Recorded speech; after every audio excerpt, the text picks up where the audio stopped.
Casual Magic has been brought to you by Cool Stuff Inc., where you can get cool stuff. Use the code CASUAL for 5% off your order.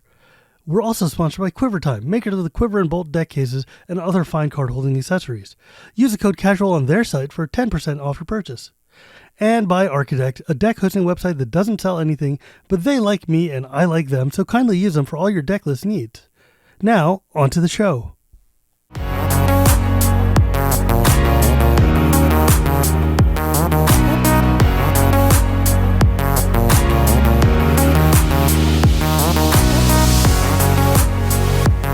Hello and welcome to Casual Magic, the show where we talk about the fun side of Magic the Gathering. My name is Shivam, Bhatt, and Casual Magic is brought to you by Architect and Quiver, and by my patrons at patreon.com/ShivanB. And today I am very, very excited to have one of the Hall of Famers of Magic the Gathering, probably the dude who's played or won the most GPs of all time, Martin Juza from Czechoslovakia, or well, Czech Republic now. Hasn't been since 1992. It's been a while. Yeah. I'm not sure. Were you alive when the two countries were still one country? Yeah, we split into two countries when I was 6. Oh, okay. So it's been a minute. It's been a minute. Yeah, I don't remember any of that, but yeah, it's been yeah. I remember because I was like 10 or something when that happened. I was just like, oh, look in the news, the thing happened. But that was a very, very long time ago. My hair is white now, so I need to modernize. But thank you so much for joining me. I'm really excited to talk to you because I've been watching you play for like decades, and it's really, really fun. And like the fact that you've gone around the world and won so many tournaments and stuff, coming from like a small European country, it's astounding to me. Yeah, so, thanks for having me, and yeah, I've been enjoying playing Magic, and I think I made the most of it. Yeah, I mean, I'm really curious because the fact that like obviously living in America, playing Magic is pretty easy to get into and stuff. But I'm always curious, like, because I know Magic went to Italy first and then went to like France, Germany, but they didn't make a translation in Czech. How did you get the game? Where did you find the game? No, I think just like everybody else, when I was younger, I was at school, in college, and some of my friends had these really cool cards. I was curious, we started playing during the school breaks between lessons, and yeah, I thought it was a cool game. I started sort of, collecting some of the cards to build my own deck. You could imagine how that went. We thought that, protection from white meant that my Black Knight survived Wrath of God, and like we just didn't really know how the rules worked. So we kind of had our own rules, and yeah, Warship was the best card, obviously, So yeah, that's kind of how it started, and progressively, I was more and more curious. I started going to the local store. I started reading some of the sideboard magazines, for example, that the stores I think got them for free, and we could always read them. And I kept thinking, how is this Kai Buddha guy winning every tournament? What the hell? It was every single new magazine. Kai would win some other tournament. I was like, dude, this guy, this is insane. It's unbelievable. So that's how it started. And, I guess you could say that Kai was certainly one of my inspirations. I was like, hey, this guy, keeps winning. So it's not just a game about luck. And yeah, that's how it started.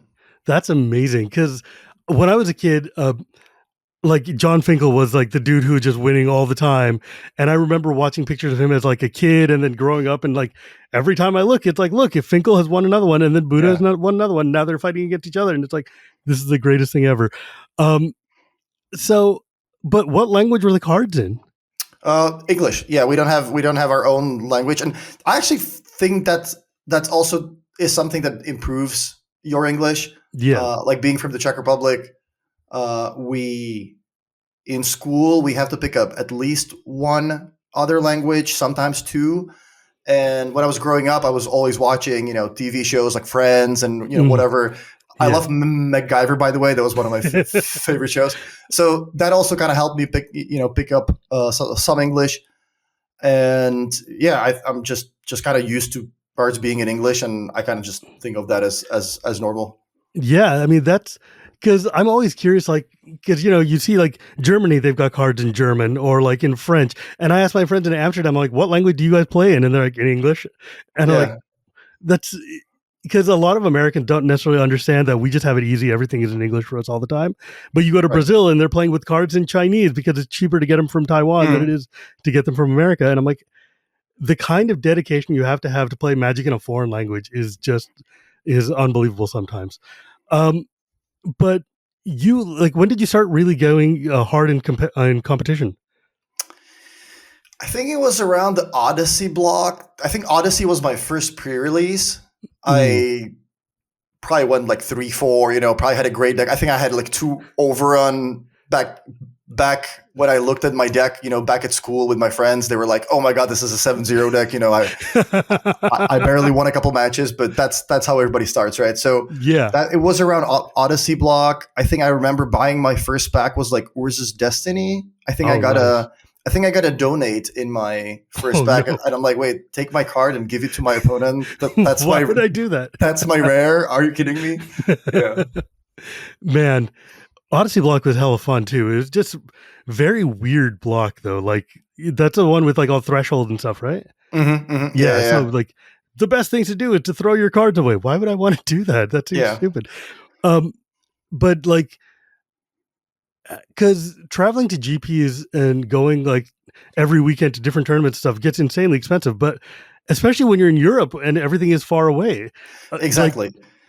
Like, how did you do this? So at the beginning we had, PTQ. Well, first I started with the local tournaments. Yeah. Started maybe getting a little better. First you get crushed at the local tournaments, you get better, you start winning at the local tournaments, then you start playing PTQs.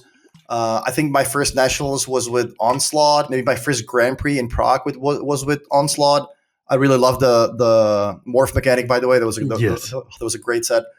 And yeah, the PTQs for us in Europe, or at least in the Czech Republic, where back in the days where if you won the tournament, I know in the US, I think you got the flight to the tournament or something, to the PT.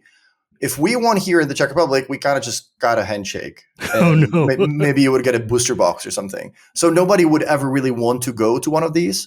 Oh, geez. And you would just consistently have people scooping in the top 8 or in the top 4 because it was like, Pro Tour in Japan, that would cost me a ton of money, and I'm getting a booster box. So eventually, I played a PTQ where I think most of the players in top 8 didn't really want to go.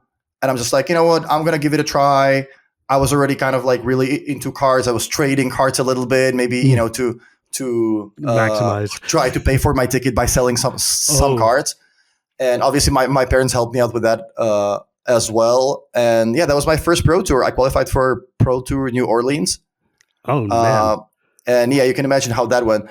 We thought, I had 3 of my local, not as in from my town, but from the Czech Republic, 3 of my friends qualified, and we were like kind of playtesting, the old extended. We had a bunch of what we thought were reasonable decks.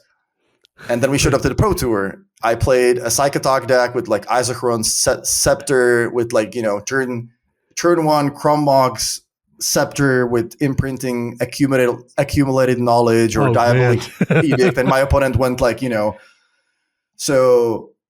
Grim Monolith, make a bunch of mana, Threat Dynamo, untap the Stroke of Genius for 25, right?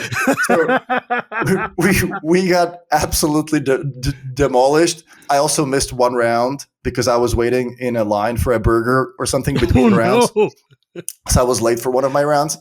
And that didn't go too well for me. I was obviously one of the worst players there, but it was a great experience. We really enjoyed going to the US, seeing New Orleans, going for a little bit of a trip in that area with my friends, and we thought it was great that the tournament was at a cool location for us. Seeing that from Europe. Was that your first time in America? It was, yeah. I think I was 16. Oh my God. Yeah, my mom was like, text me when you land, text me when you get to the hotel, text me after you brush your teeth, text me 17 times a day. She was probably more scared than I was. But I mean, I'm just thinking like as a dad right now, if sending a 16-year-old to a foreign country to play in a card tournament where you may like halfway know the language. In New Orleans, the language of English in New Orleans is a different language than the rest of that's true. Yeah. And Yeah. so you just be like, what the, what? What are you doing? Yeah. I think only one of us was over 21. Oh my God. So yeah, our parents were not exactly, filled with like, oh, look at all that responsibility traveling. But I think it was fine. We had a good time, and that's kind of how it started. Then I played more PTQs, and Hilariously, Kai Budo won that the New Orleans too. that was a different one. This was in the 2003. This was one. This one had Nassif in the finals against, I think, Ricard Esterberg. Nassif had Mana, Severance, Charbelcher deck. Right. I remember that deck. Esterberg played Tinker. Like everybody played Tinker. They banned like half the cards after that tournament. They banned Tinker. Like I think there was like Oath of Druids, Chrome Mox. Like there was a bunch of busted cards that got banned right after. Yeah, all the good fun cards got taken right out. Man, 2003 Magic was a different place. It was. I also remember my first round. I played against a Japanese guy with goblins, and then turn 2 or turn 3, he plays Food Chain. And I start reading the card because I've never seen it before. And by the time I finish reading it, he has this like infinite combo where he just basically combos me out, right? And I'm like, dude, what is going on? Yeah. I just want to play accumulated knowledge, man. What do you want me to do? Exactly. I was not ready. I was not ready for that. Yeah. Dude, that extended was so weird because it was just utterly broken. It was completely broken in like every different way.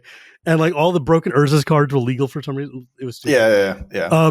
Yeah, but that seems like an amazing experience though. And like you get to come back from that and then just be really energized to want to win more, right? Yeah, exactly. I mean, I wanted to play more, and more PTQs followed. I also started being successful at the local scene. So I think I made top 16 of the first nationals. I just needed to get one win in the last draft, which was Rochester. I've never played it before. Oh, obviously got crushed, but it was a good experience. Then the next year, I lost in the top 8, which qualified me. No, I lost in the top 8. But one of the guys in the top 4 didn't get his visa to the US, and I was the 5th person in the standing. So it kind of moved to me.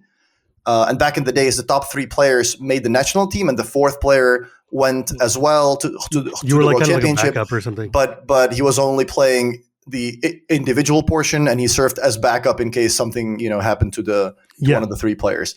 So that was kind of lucky for me that it moved to the fifth place, and I was able to go to San Francisco. I think that was 2004. I went there. Yeah, again, didn't have a great result, but it was a fun trip. We tested with the Slovakian guy, so a lot of those like new friendships. Like you all speak sort of the same language. Yeah, you speak a very close language to each other, so it's like exactly. It's like U.S. English and American English. It kind of just sounds the same. And yeah, we lots of new friends, and kind of. Slowly, I was able to get better. I would play about 1 pro tour per year just by playing PTQs.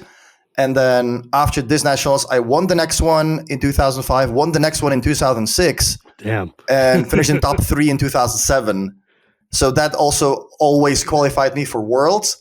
And in addition to that, I would always qualify for 1 pro tour per year. So that was kind of the start. I would always, do horribly at the pro tour. My first day 2 was probably like my 6th pro tour or 7th pro tour, something like that. I would always, 3-3 or something. Not like embarrassingly, go 0-6 or something, but I clearly was not one of the better players there. That's for sure. Yeah, it looks like at that time like you were much more of a limited expert than really like your ranking and stuff was definitely higher for your limited events than it was for standard stuff, or like constructed rather. Which one do you prefer? I love Limited. I think Limited is the best format. Limited kind of teaches you everything about Magic. It combines the fun of opening booster packs with building your deck, but also playing games with cards that are perhaps not as busted as the ones in Standard. Right. So the games don't really snowball. You have to really work for it. You have to try really hard to get the most of your cards. Every 2-for-1 is a great exchange for you. So I love that about Limited, that it's just good old Limited, like a little puzzle that is honest Magic. Yeah, exactly. You have like a very small pool of cards to play from. They're 90% of them are going to be kind of bad to crappy, and you have to make it work. But you get to play with like all of the fun cards.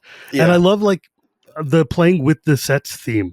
Like it's too often standard decks just feel like here are the best cards in the last 3 years or whatever, kind of put together. But in this one, it's like I'm playing an like in Theros block, I'm playing an escape deck or I'm playing an enchantment deck or whatever. It's like you get to really feel out what the designers wanted to do, and it feels just more fun. Yeah, exactly. Plus, I think playing limited also kind of translates really well into constructed. If you're a player that really drafts a lot, really enjoys limited, knows how to draft, that translates really well into already kind of knowing how to play constructed. And it's not really the same way the other way around. If you play a lot of constructed, you still have a lot of work to do if you want to get good at drafting. Yeah. So because you don't have a guaranteed 4 of for all your cards, right? So it's like, right. This might be the only bolt you have, so you better get be very careful with how you use it. Yeah, because I noticed, especially recently, you've started writing the limited reviews for Channel Fireball or TCG or whatever it is.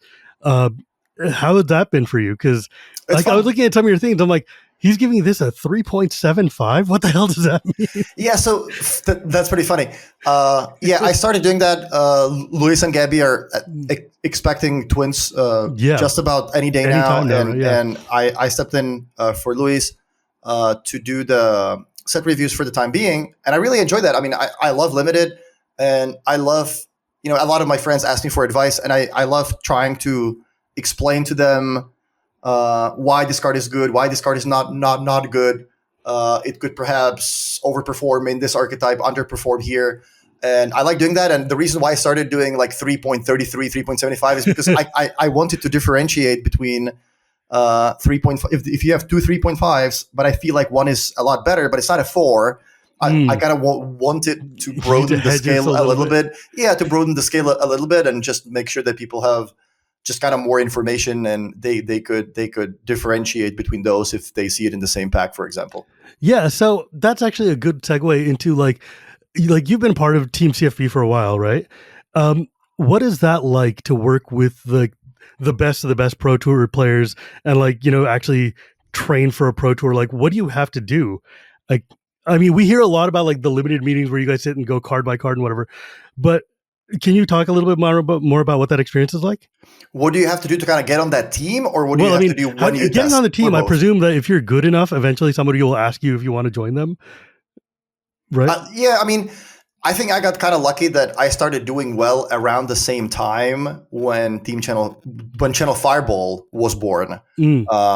In 2007 or 8 in Kuala Lumpur. I think that was my first deep run into a Pro Tour. I lost playing for top 8, and after that I haven't missed a Pro Tour, and I kind of just I kind of just had a bunch of good results in a row, and then thanks to the players club, I was able to be in the 7th or 8th level, which came with plane tickets and hotels and everything, which made it a lot easier to travel, plus appearance fees for playing Grand Prix. And around this time in 2009. Luis started Channel Fireball, and we were already kind of friends, seeing each other at tournaments, and we kind of just started testing together. And at some point, we just realized, we're a team now. We're a team. Plus, there's this new website, Channel Fireball. There was a store associated with that. We were able to write articles.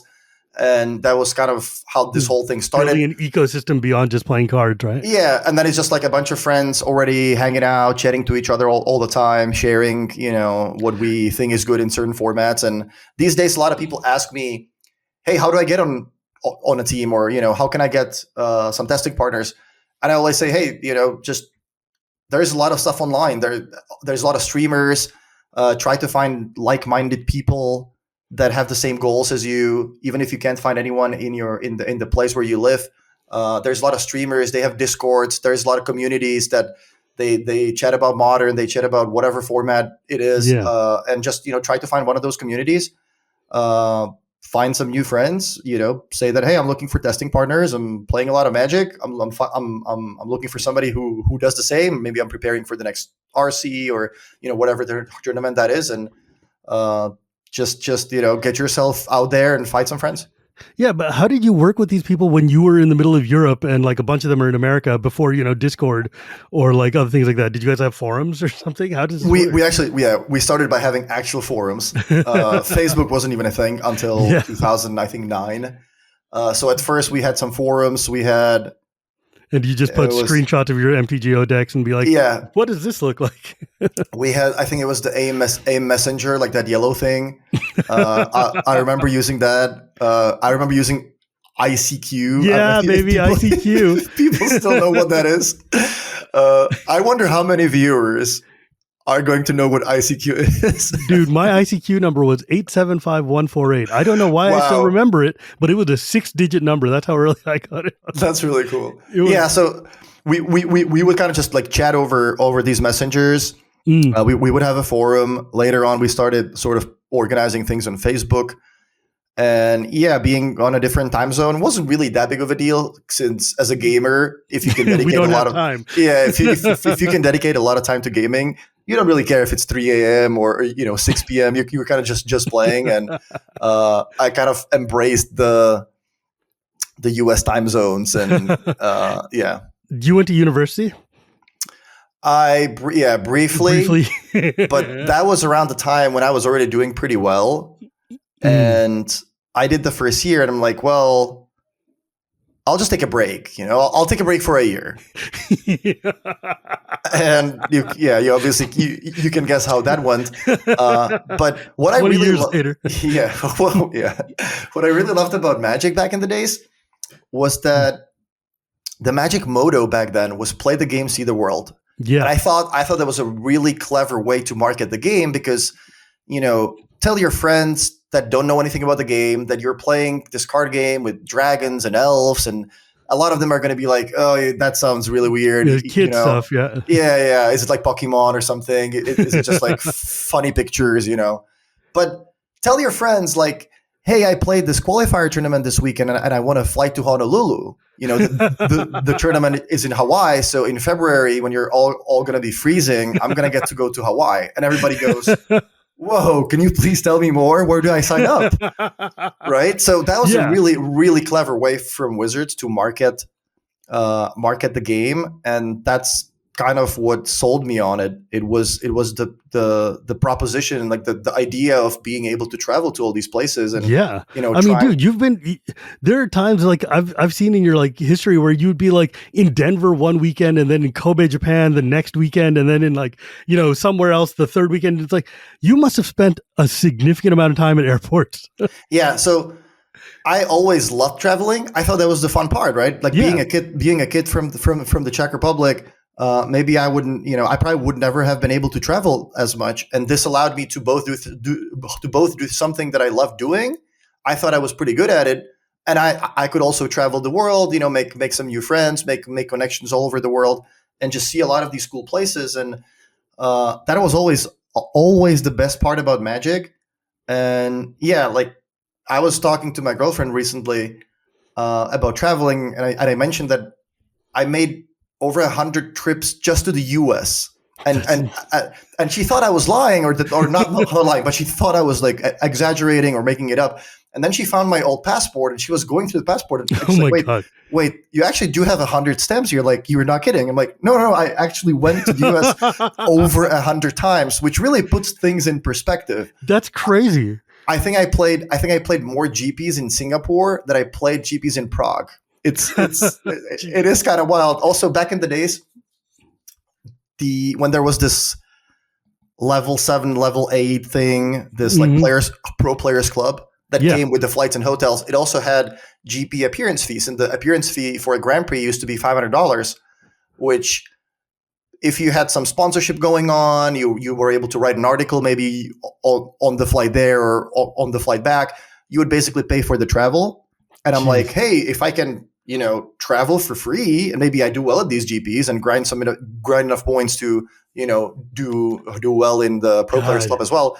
That was kind of like, hey, I'm kind of like free rolling all this traveling. And that's amazing, man. That was great. Yeah. Like you were one of the few people who got to really live that dream of being able to just like live off of Magic. You played enough, you won enough that you could make it work. You got your appearance fees, you got your writing fees, and you could be anywhere you wanted. That's like the actual dream. And shout out to Shuhei Nakamura as well, who was my travel companion and a teammate for a really long time. Like thanks to him, I was able to also travel like in Japan, and he would introduce me to all the other players, and I would always be able to stay at his house.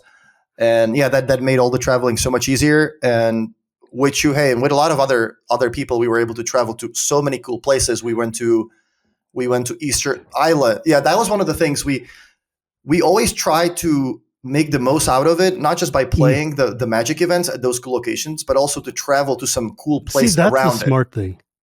So, for example, yeah, we would play PT Nashville. The week after, there would be a PT in Santiago de Chile, and we're like, hey, let's go to the Easter Island in between. So on Sunday evening, we fly from Nashville to Chile. We fly to Easter Island, which is one of the most remote places in the world. To this day, it's still my favorite place where I've been. Did you see the Moai statues and everything? Yeah, it was so cool. It was awesome. This remote place, you can do some hiking. There's a lot of all these cool statues and everything. So that was awesome. But we were able to see things like Machu Picchu, the Great Wall of China. Travel to around Australia, and that was really the best part about Magic. And I really do miss those days. Today it's mostly play the game, see the convention centers of North America. God, it makes me so mad. Plus no GPs. I mean, dude, I was so excited to go to Amsterdam just because I've never been to Europe, and Wizards is going to let me be a guest here. I'm going to go and explore. I went to Germany. I saw all these. It was like the olden days. It felt so cool, and I'm irritated that Magic keeps going back now, not only to America, but to the same damn places. There's nothing to see in Vegas. And Chicago, we did last year. It was fine. It was great. But go to Toronto, go to Mexico City, go to somewhere. Yeah, these places are gonna sell out anyway. So I guess it's it sure is cheaper, and I'm sure some of those people in charge would also like to go to cool places, but whatever the budget is, that's what they have to work with. I sure do wish they would also kind of bring that back, but I understand it. It's not as easy as it sounds. It's easy for us to sit here and just say why don't you just do it in Rome? And they're like, yeah, that's a nice thought. Yeah. But I mean, still though, I'm just thinking about the fact that you're from somewhere in the Czech Republic, and being able to just go out and see the universe. You've probably seen more of the world than so many of your countrymen just because of circumstances. And that's just cool, right? That's amazing. Yeah. It's funny because you mentioned Shuhei. The first event when I started playing Magic in '93, and then I took a break for a while, and Worlds was in San Francisco in 2011. And I came back to that event because I was unemployed and I had nothing to do. So I was like, I'll go draft on a Wednesday or whatever. And I went there, and I'm sitting there and drafting with Team Japan because it's Wednesday at Worlds or Thursday at Worlds. What are they going to do? They're going to draft. And I had just come back to Magic. I didn't know what the hell was drafting, and I hadn't seen the Innistrad set at all. And I'm just getting skunked by these people. And one of my opponents in the middle of our game says, "Oh, I'm sorry, I have to leave now." And he stands up and he's wearing a full kimono, and he goes to get his Hall of Fame ring because it was Shuhei Nakamura getting his Hall of Fame ring in the middle of a draft we were playing. And I was just awesome. Oh, that's why I'm losing. That is really cool. Yeah. Turns out he's just better than me. But yeah, no, that was one of the coolest events ever, I think, because I met Reed Duke there, and me and the prof came back, and we were hanging out at that event for the first time as new Magic players, or new back to Magic. It was a good time. But you, sir, are also in the Hall of Fame. You're also one of the most celebrated players in Magic. And what was that like? How did it feel to actually get into the Hall of Fame for Magic? Up there with Kai and John and Shuhei and all these other people, LSV. It's great. Yeah. I always thought about it as a way to guarantee myself to be able to play all the Pro Tours, because back then it came with the benefit of you're going to be qualified for every Pro Tour for the rest of your life. Yeah. But yeah, that changed it. That changed a little bit, but that was one of the main goals that I had was I really enjoy playing on the Pro Tour. I have to constantly keep requalifying, even though at least the players club would or whatever structure there was at the time would give you the guarantee of playing for at least a year. And I thought that I don't want to always have to grind. It would be really nice to sometimes be able to just take a little break, and maybe later down the road you're going to have a family and you're not always going to be able to go to all of these PTs. It would be really cool to have that ring, that magical ring that allows you to go to whatever Pro Tour you want, right? So on one hand, it's awesome. On that I'm able to do that now, that I can just pick, once per year. And it's also, I mean, I'm not gonna lie, it feels great to have that kind of recognition, or have the kind of feeling that, like, I was able to have some decent results, or decent enough to be in the hall. I don't think I am nearly anywhere near close to the people you mentioned, like Kyra John or whatever. Like they're in a completely different league. But I thought I had I had a fun sort of career that I really enjoyed. That was the most important for me, is that I enjoyed every minute of it. I didn't just try to grind that I wouldn't enjoy it. I just really loved the traveling. I loved playing the tournaments, to the point where I think I maybe didn't spend as much on the game as I would have liked, thinking back.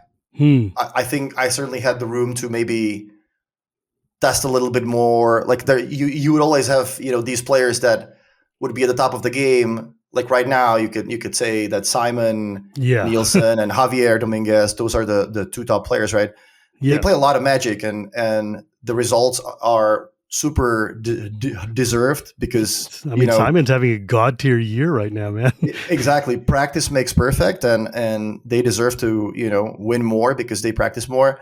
I think I spent a lot of time also just kind of like organizing these travel parts and hanging out and everything. But that was also fun, right? And you can't like put a price on that kind of life experience, though. Being able to see the world. Yeah, okay, so maybe you didn't win every Magic tournament you were in, but you were good enough to be able to do the fun part, which is like 50 years from now, you'll be able to tell your kid, yo, I climbed to the top of Machu Picchu, which is one of the world's wonders, right? Like, I think that's like, I think you did it right, honestly.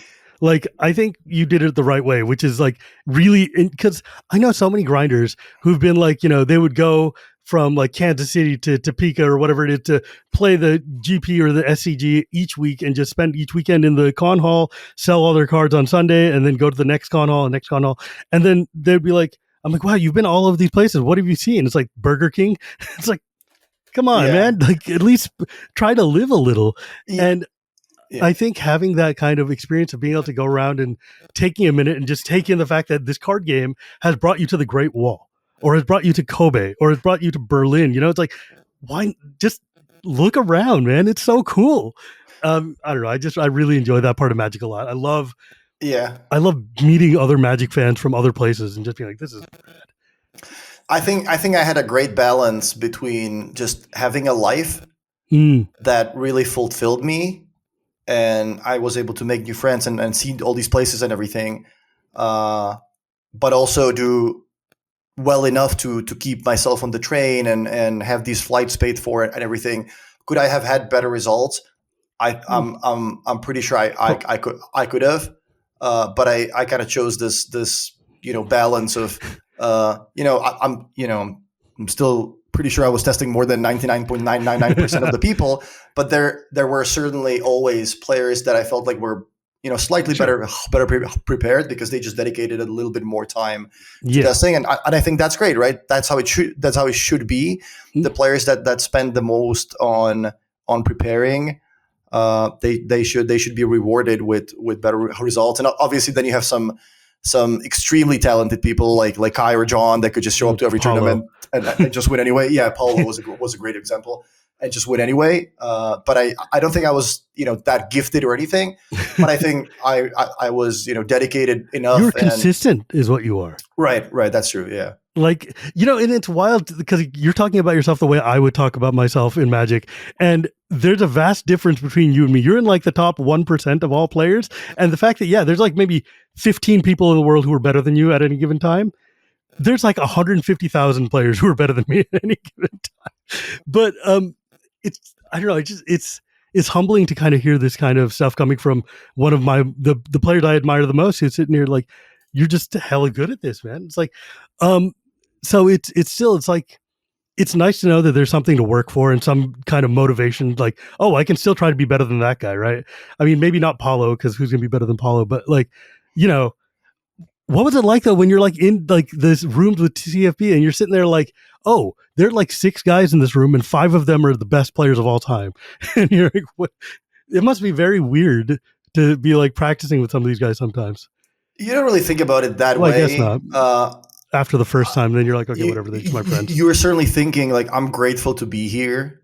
It's certainly awesome to be around all these people and Mm. cracking these meta games together and having all these limited meetings and figuring things out. But it's also just, they're not just all robots. They're all just people Yeah. that are really nice. I really enjoy working and hanging out with every single one of those players, and they're all my friends. And Yeah. I'm really great. I'm really grateful, grateful for that, and that we have kind of been able to build this community. And if you ever are at events and you're thinking like, hey, should I approach Luis, or should I approach this person and ask for like have my card signed?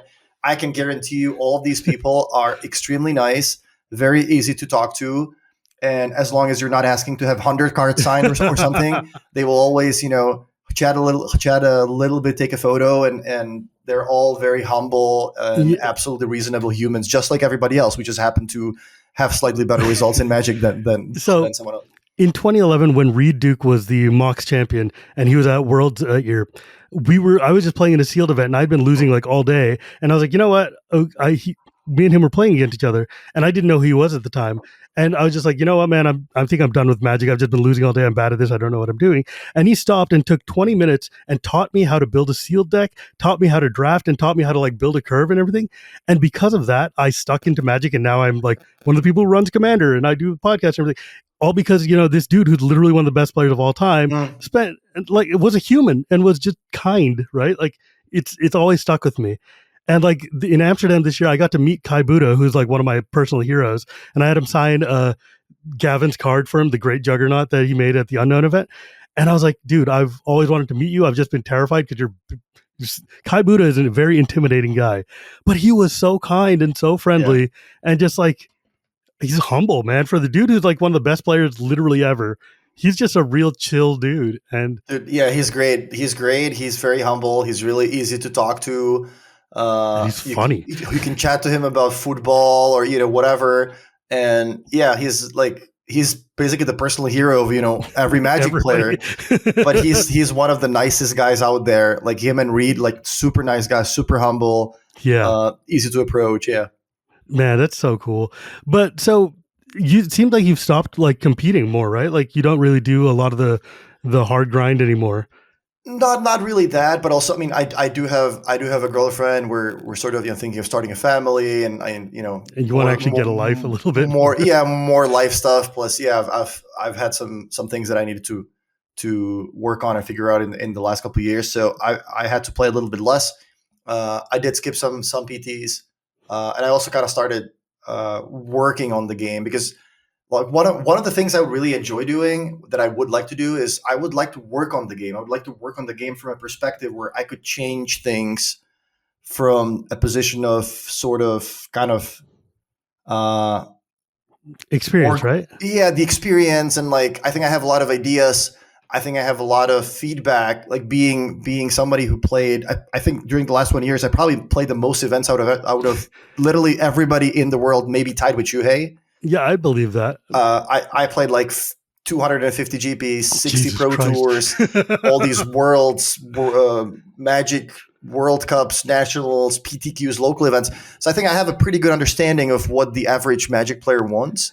I think I have a lot of good ideas, and yeah, I started working for Ultimate Guard, and yeah, it's been fun. I have some cool ideas. They let me work on a lot of exciting projects.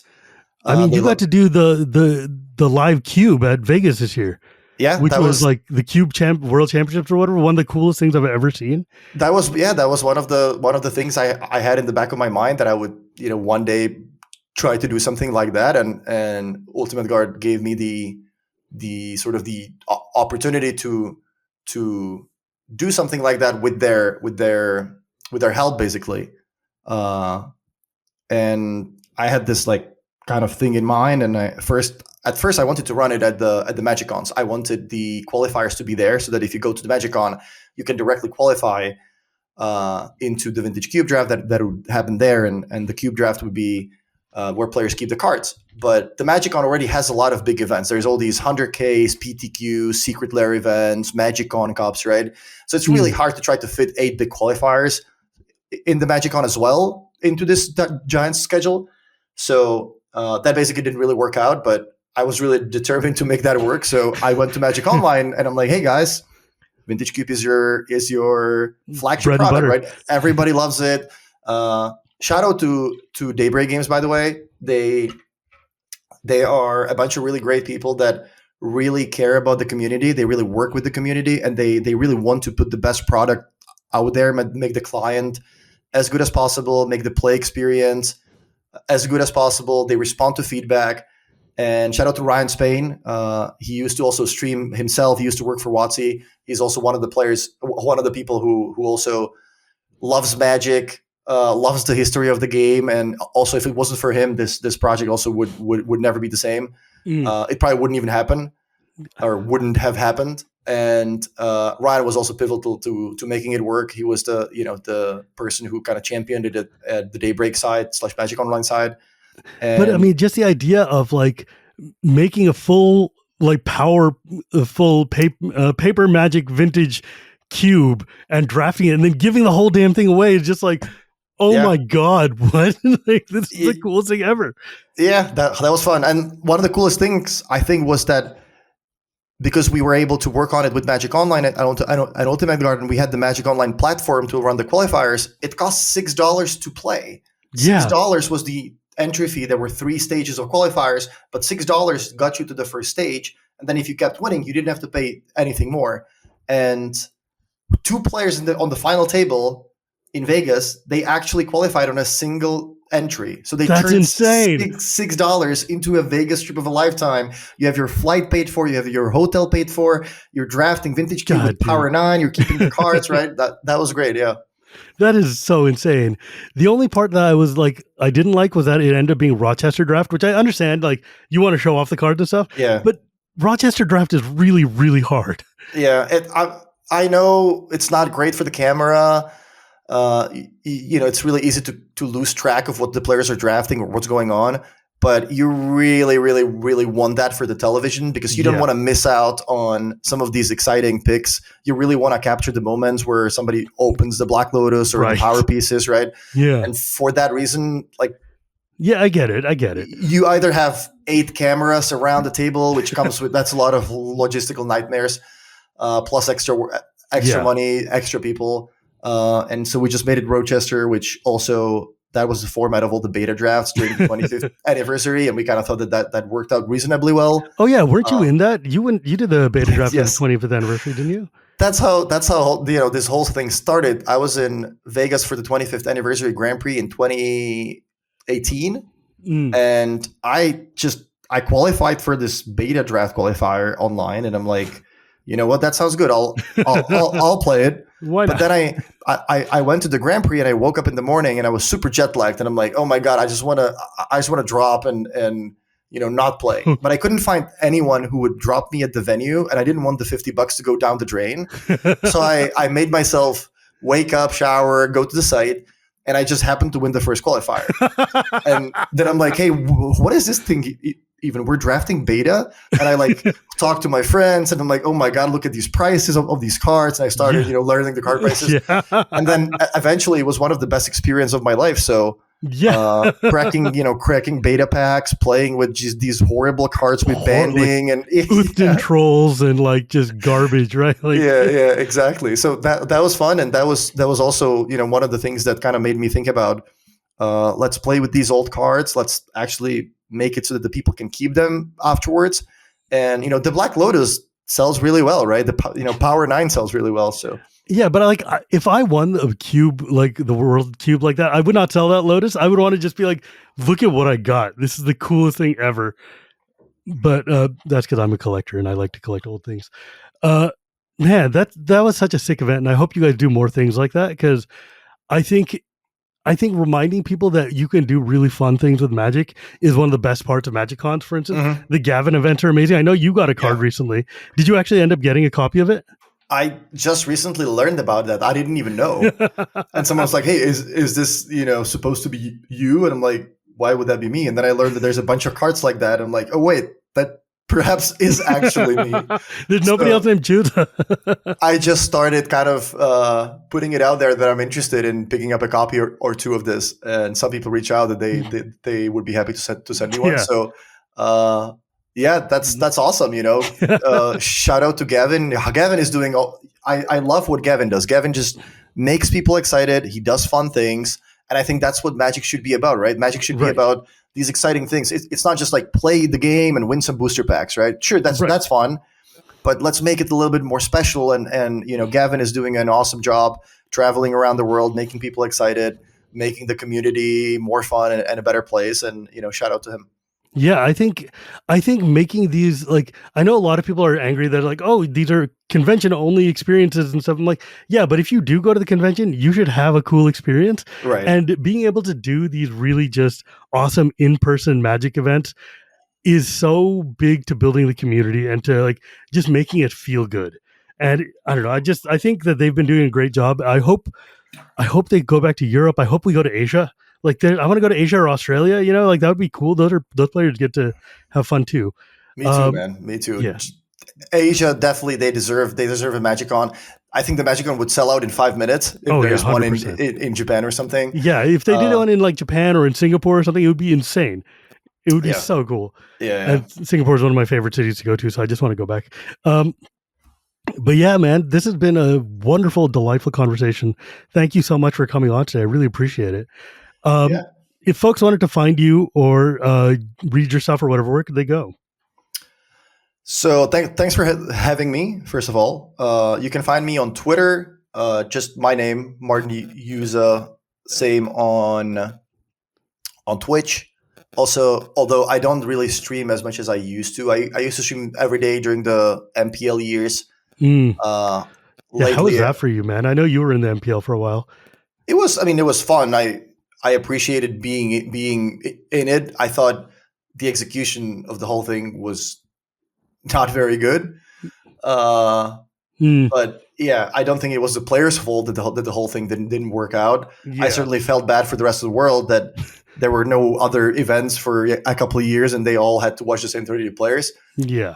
So yeah, it was kind of bittersweet. Like, it was great to be in the thing, but everybody was kind of just like mad at you, even though you didn't really do anything wrong. You're just sitting there playing, man. You didn't do anything. Exactly. Yeah. So, but in any case.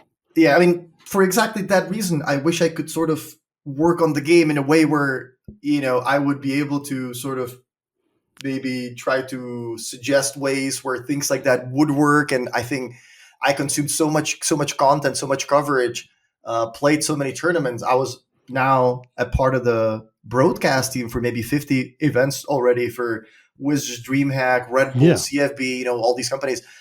And I'm kind of wishing that maybe one day, I can find one of your friends is in charge now, right? Like, you could just go to Huey and say, like, hire me and let me help you. Yeah. I'm sure there are ways to let Wizards know, but I wish Wizards would kind of, not just Wizards, I wish there would be a way to try to work with some of the people that have a lot of experience and try to use that experience. So that, you could be an advisor. There's so many ways to try to work with those people to make the satisfaction of the players bigger and just, make sure people are having a good time, try to come up with cool events, things like that. So that's just something I would like to, work on one day, maybe. Yeah. Well, I think that'd be amazing. But yeah, again, thank you. And as always, my friends, you can find me at Gear Per Gears or now on Blue Sky at Shivam Bhatt on Blue Sky. It's very easy to find me. And then you can find this podcast anywhere podcasts are sold or on YouTube every Tuesday, thanks to my editor, Dan. And you can hear me on Shivam and Wheeler Love Magic, where we sit and talk about every single set in Magic. And we're about to put out our 50th episode as of this maybe 48, 49, whatever. We're in Alara block. It's awesome. And Chronicles of Dragonlance podcast. And then otherwise, remember, my friends, it's not Magic without the gathering. And we'll see you next time.